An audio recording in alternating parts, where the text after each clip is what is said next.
तो कैसे हैं आप सभी लोग। एक बार फिर से स्वागत है आपका हमारे YouTube channel study with Yogesh में।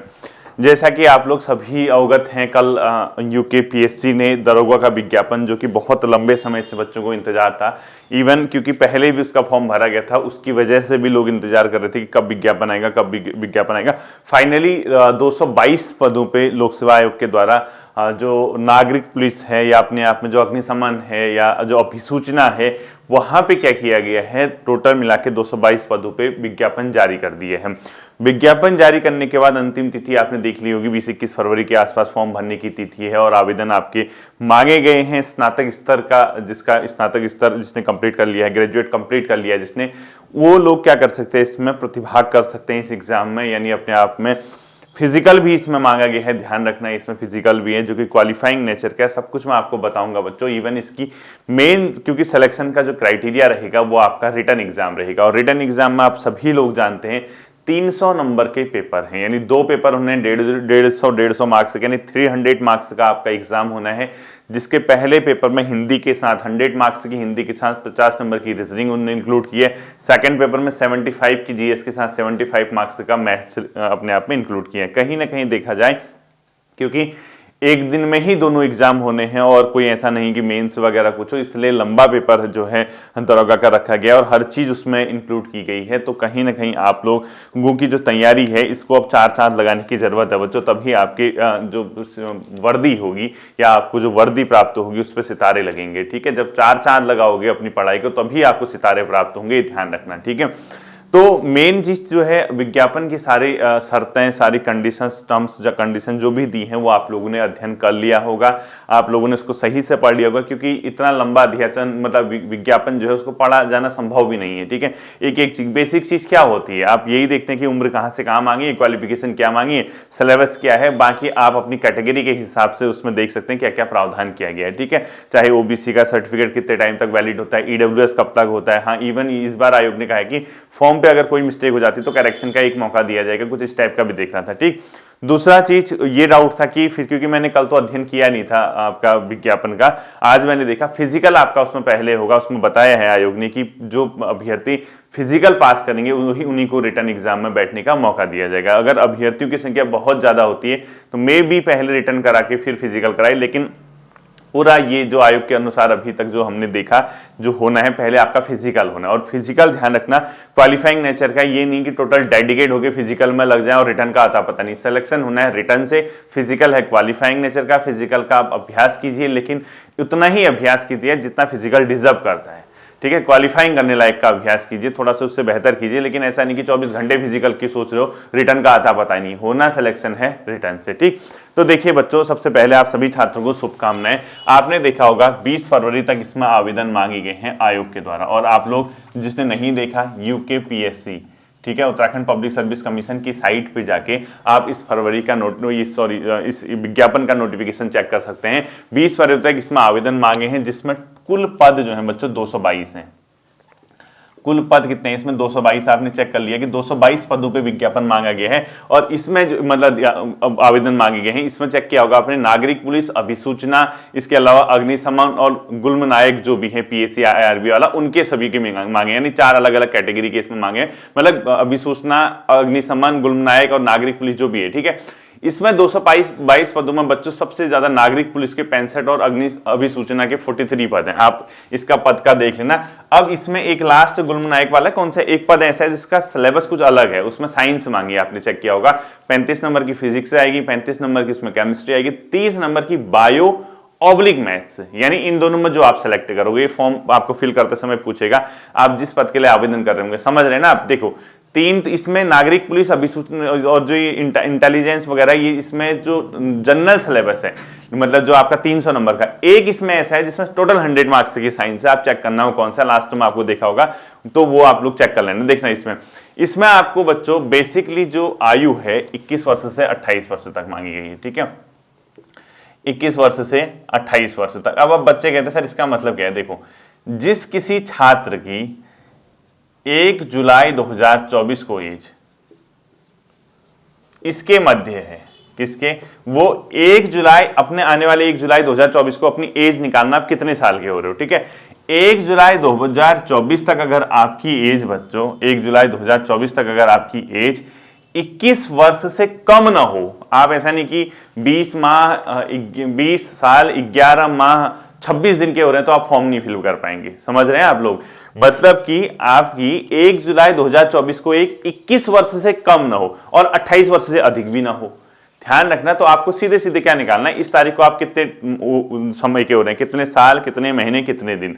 आप अगर 21 से 28 के बीच है तो ओके है, 28 से ओवर क्रॉस करके तो नहीं भर पाएंगे, 21 से कम है तो नहीं फिर कर पाएंगे। कई बच्चे पूछते हैं सर हम अभी मतलब जो परस्यू कर रहे हैं ग्रेजुएशन वगैरह, यानी हमारा फाइनल है, भरेंगे नहीं भरेंगे, रिजल्ट नहीं आएगा तो कहाँ भरोगे जब तक ये कंप्लीट नहीं होता है। ठीक है, तो ये एज है। लेकिन जिन अभ्यर्थियों ने पूर्व में फॉर्म फिल किया था वो फॉर्म तो दोबारा सभी को भरना पड़ेगा, ओपन तो सभी के लिए होगा ना साइट। तो पूर्व में जिसने फॉर्म भरा था उसकी ये वाली जो एज की गणना होगी, जिसने पहले पूर्व में फॉर्म भरा था उसकी ये एज की जो गणना होगी बच्चों वो कहां पे होगी, 1 जुलाई 2021 को। यानी जो पूर्व में जिसने फॉर्म भरा है वो चेक करना कि 1 जुलाई 2021 को आपकी एज क्या थी। यानी 1 जुलाई 2021 को आप 21 वर्ष से कम और 28 वर्ष से अधिक नहीं होने चाहिए। कौन? जिसने पहले इसका फॉर्म फिल किया गया। ये आप लोग एज का। ठीक है, क्वालिफिकेशन क्या है बच्चों? ग्रेजुएशन है। यानी आपकी जो क्वालिफिकेशन है वो ग्रेजुएट लेवल की है। ठीक है, क्वालिफिकेशन जो मांगी है ग्रेजुएट मांगी गई है। और जिसने एक्स आर्मी वाला है कोई, उसका 12th चल जाएगा। ठीक है, एक्स आर्मी वाला जो है उसका, या कोई फोर्स वाला है उसका 12th लेवल से चल जाता है। लेकिन जो ग्रेजुएशन है बेसिक आपका स्नातक जो इसमें मांगा गया है इसकी क्वालिफिकेशन है। ठीक, फिजिकल में आपने चेक किया होगा सभी क्या हैं बच्चों, अर्हकारी प्रवृत्ति के हैं। यानी एक प्रकार से देखा जाए तो वो क्या हैं, सबके सब क्वालिफाइंग नेचर के हैं। क्वालिफाइंग नेचर का मतलब आपकी ऊंचाई देखी जाएगी, आपका मतलब ठीक है सीना फुलाव देखा जाएगा जो कि केवल पुरुष अभ्यर्थियों के लिए होगा। इसके अलावा आपका बॉल थ्रो देखा जाएगा जो कि जितना भी मांगा है 50 मीटर, महिलाओं के लिए कितना मांगा है, पुरुष के लिए कितना मांगा, वो आप चेक कर लेंगे। कूद देखी जाएगी 13 फीट है, 8 फीट है क्या। दौड़ देखा जाएगा आपका कितना है, 5 किलोमीटर, 5 मतलब अपने आप में आधे घंटे में कितना 5 किलोमीटर के समथिंग होगा। इसके अलावा एक आध चीजें और डाली होंगी फिजिकल में, हाँ चिनअप होंगे या मतलब चिनिंग अप। ठीक है, वो सिर्फ शायद पुरुष अभ्यर्थियों के लिए होते हैं। इसके अलावा दंड बैठक होंगे, उठक बैठक वगैरह, वो चेक कर लेना। जितना भी है क्राइटेरिया फिजिकल का आपको मानक देख लेना, वो तो आपको दिख ही जाएगा ना। नोटिफिकेशन यार हमारे बोलने से क्या होगा, आप खुद ही चेक कीजिए ना, नोटिफिकेशन पढ़िए, उसको देखिए, आपको साइट पे मिल ही जाएगा उसका। ठीक है, इसके अलावा बच्चों इसमें जो है लास्ट में मेडिकल भी होना है, ध्यान समझना। मेडिकल भी इसमें मांगा गया है और एक ऐसा अभ्यर्थी जो चूंकि इस पद के अनुरूप उसका मेडिकल नहीं होगा तो बाहर कर दिया जाएगा। ठीक है, अंत में आपका मेडिकल भी होना है। ऐसा वाला मेडिकल नहीं चलेगा हॉस्पिटल से लिखा ला, वो चेक करेंगे मेडिकल हल्का फुल्का। ठीक है, क्योंकि इसमें देख रहा था मैं, उसमें लिखा है कि जैसे घुटने सपाट नहीं होनी चाहिए, पैर मिलने, कुछ इस टाइप का देख रहा था मैं, वो मेडिकल होगा, उसको चेक कर लेना। अगर आप नहीं है उसके हिसाब से तो फिर देख लेना। ठीक है, अब बच्चों इसमें जो मेन चीज आता है, क्योंकि इसकी परीक्षा, हाँ एक चीज और ध्यान रखना, कई लोग फिर बाद में हिल सर्टिफिकेट की बात करते हैं। जो पहाड़ी क्षेत्र है उन के बच्चे हैं उनको ऊंचाई और उनकी, उसने मेंशन किया किस किस को हम पहाड़ी मानेंगे। ठीक है, जो पहाड़ी क्षेत्र के बच्चे हैं उनकी ऊंचाई और जो सीना फुलाव में अगर वो छूट चाहते हैं तो उनको फॉर्म भरने की अंतिम तिथि से पहले ऐसा सर्टिफिकेट बना लेना। ध्यान से सुनना, फिर ये मत कहना कि सर मैं डोमिसाइल तो हमारे यहाँ का, हमारा तो चल जाएगा।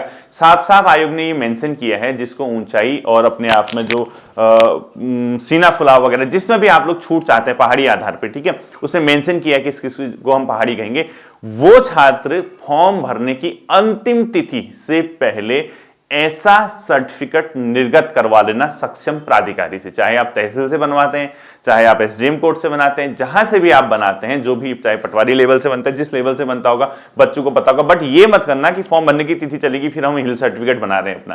ध्यान से सुनना, जो पर्वतीय क्षेत्र का जो सर्टिफिकेट बनाना है आपको, ऊंचाई और सीने में जो फुलाव है उसके छूट के संबंध में, वो आपको फॉर्म भरने की अंतिम तिथि से पहले बनवाना है।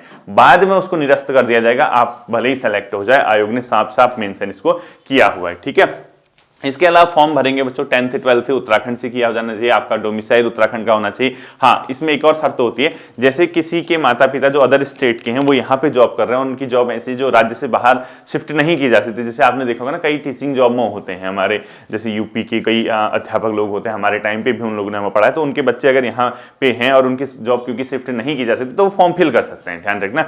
और ऐसे बच्चे जिनके माता पिता अदर स्टेट में जॉब करते हैं, केंद्र सरकार की किसी उसमें जॉब करते हैं, फॉर्म पे जॉब करते हैं, किसी कार्यालय में, लेकिन उनकी जो जॉब है सेंट्रल गवर्नमेंट या अदर स्टेट में, बच्चे उनके बाहर ही पढ़ते हैं, वो भी फिल कर सकते हैं यहाँ, क्योंकि उनके माता पिता कहाँ पे जॉब है, बाहर, लेकिन बेसिकली वो कहाँ के, उत्तराखंड के। ठीक है, ये ध्यान रखना आपको। 10th 12th अगर आपका उत्तराखंड से है या आपका डोमिसाइल यहाँ से है और आपके माता पिता, अगर आप अदर स्टेट के माता पिता यहाँ पे जॉब कर रहे हैं, तो आप फॉर्म को फिल कर सकते हैं। चेक कर लेना उसको, जो जो उसमें शर्तें लिखी हुई हैं। ठीक, इसके अलावा बच्चों सेवायोजन कार्यालय में कहीं किसी न किसी जिले के सेवायोजन कार्यालय में आपका नाम होना चाहिए, आयोग ने लिखा हुआ है। ठीक है, और जो बंदा ऑलरेडी जॉब कर रहा है उसको अपने विभाग से नॉन ऑब्जेक्शन सर्टिफिकेट निर्गत करवाना होगा, एनओसी, यानी एनओसी बनवानी होती है। उसमें लिखोगे एनओसी का फॉर्मेट क्या होता है। अगर आप जॉब कर रहे हैं, विभाग से एनओसी के लिए अप्लाई करना पड़ेगा, तुरंत दौड़ा भाग करनी पड़ेगी, जल्दी निकलवाना होगा। ठीक है, उसमें सीधे सीधे होता है कि जो आपका विभागाध्यक्ष है या जो आपके हेड हैं, जो अथॉरिटी है, उनसे एक पत्र लिखिए, सेवा में डैश डैश डैश डैश, विषय लिखना, लोकसेवा आयोग द्वारा विज्ञापन संख्या इतना इतना में प्रतिभाग किए जाने के संबंध में महोदय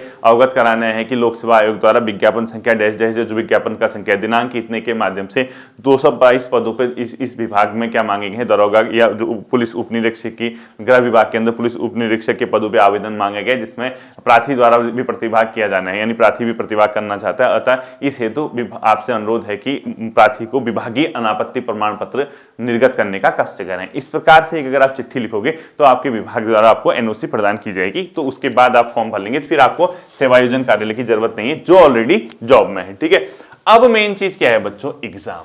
बाकी तो होता रहेगा, एग्जाम सबसे इंपॉर्टेंट है, क्योंकि 300 नंबर का पेपर है। इस एग्जाम में 2 पेपर हैं। फर्स्ट पेपर में क्या है आपका, अभी बताता हूं कहां से। ठीक है, हिंदी प्लस रीजनिंग। ठीक है, सेकंड पेपर में क्या है आपका, GS plus maths, Hindi math. ठीक है, हिंदी है 100 मार्क्स की, प्लस रीजनिंग है 50 मार्क्स का, जीएस है 75 मार्क्स की, मैथ्स है अपने आप में 75 मार्क्स का। तब जाके आपका टोटल जो बनेगा बच्चों वो कितने मार्क्स का बनेगा, 300। अब होना है सिलेक्शन इससे, बाकी तो क्वालिफाइंग है। 300 में से जितने नंबर लाओगे उतने क्लोज पहुंचोगे। ये सब चीजें ध्यान रखना। ये किसके लिए है बच्चों, ध्यान रखना। इसके अलावा जो अग्निशमन वाले हैं उसमें क्या होगा, जो अग्निशमन का है उसमें क्या है, 100 नंबर की साइंस है, उसमें 30 की 35 की फिजिक्स, 35 की केमिस्ट्री और 30 नंबर की जीव विज्ञान ऑब्लिक मैथ्स, जो भी है आपका वो चेक कर लेना है। ठीक है, तो आपका बच्चों सिलेबस बेसिकली कहां पे आता है, यहां आता है। अब हमने ये चेक करना है, हिंदी उसने लिखा है कि 10th लेवल की है। अब देखो एक एक चीज की कितनी वैल्यू है, ये आपका 10th लेवल लिखा है उसने। ठीक है, और सिलेबस जो है हिंदी का अधीनस्थ सेवा चयन आयोग वाला है। हिंदी का टोटल सिलेबस अधीनस्थ सेवा चयन आयोग वाला है, चाहे उसमें पत्र पत्रकारिता हो, साहित्य वाला हो। तो आपको मतलब ये है कि आप जो आज तक 20 नंबर की हिंदी पढ़ लेते वही 100 नंबर की आएगी, यानी 8-8 10-10 क्वेश्चन आपका वर्ण वाले से भी आ सकते हैं, 10-12 क्वेश्चन आपके साहित्य से भी आ सकते हैं, 7-8 क्वेश्चन आपसे पत्र पत्रिका से आ सकते हैं। मतलब जो आप पढ़ रहे हैं उसी को बृहत रूप में उसने पूछना है। यानी एक टॉपिक से जहां पहले एक एक क्वेश्चन की उम्मीद करते थे, आप एक टॉपिक से 4-4 5-5 क्वेश्चन आएंगे, तब वो 20 टॉपिक से 20-25 100 के हिसाब से पेपर बनाएगा। ठीक है, सब एक एक करके बात करते हैं। हिंदी क्योंकि 100 नंबर की है बच्चों, एक एक चीज की वैल्यू है, ये उसने लिखा है 10th लेवल। ठीक है, और सिलेबस सबसे पहले आप क्या पढ़ोगे, इसको सिर्फ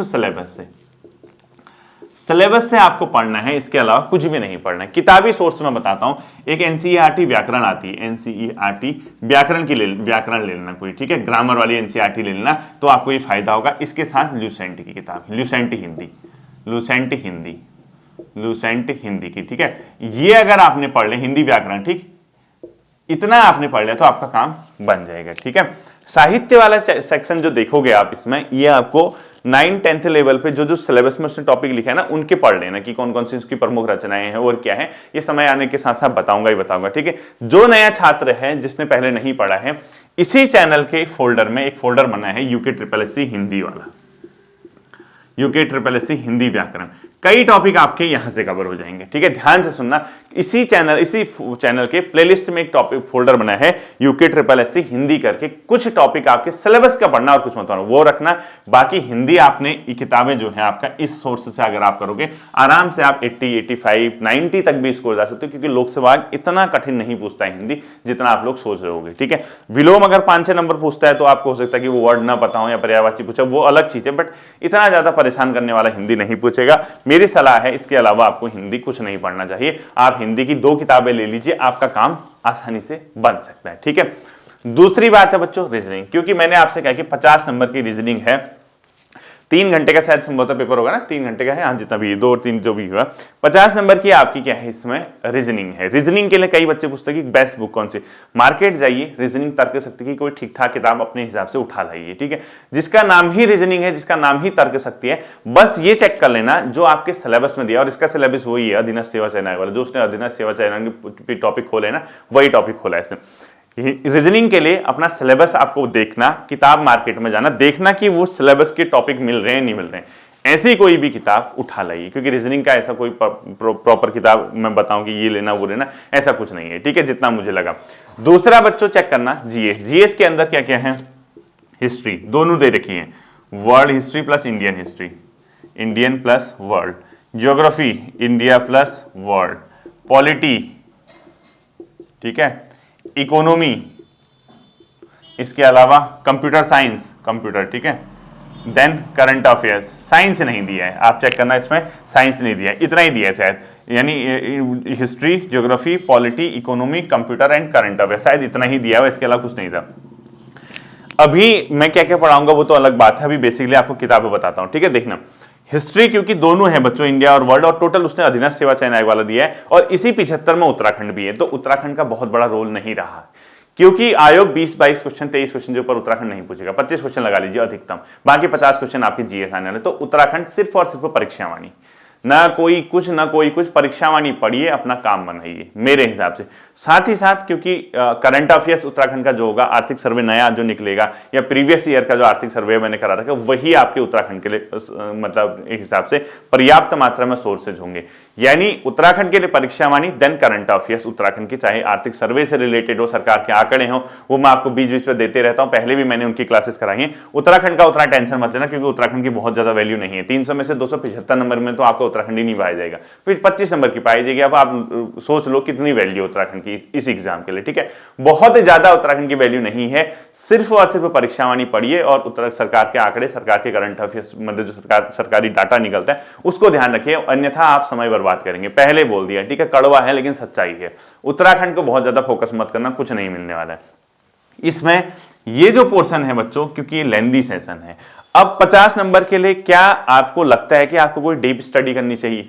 क्या आपको लगता है कि 50 नंबर की ये जो इकोनॉमी और ये है इसके लिए डीप स्टडी करनी चाहिए? मुझे तो नहीं लगा कि इसके लिए आपको डीप स्टडी करने की जरूरत है, मैं बिल्कुल मानता भी नहीं, क्योंकि आपका पेपर जो बनेगा वो ठीक ठाक बनेगा, ऐसा नहीं कि बहुत डेप्थ में।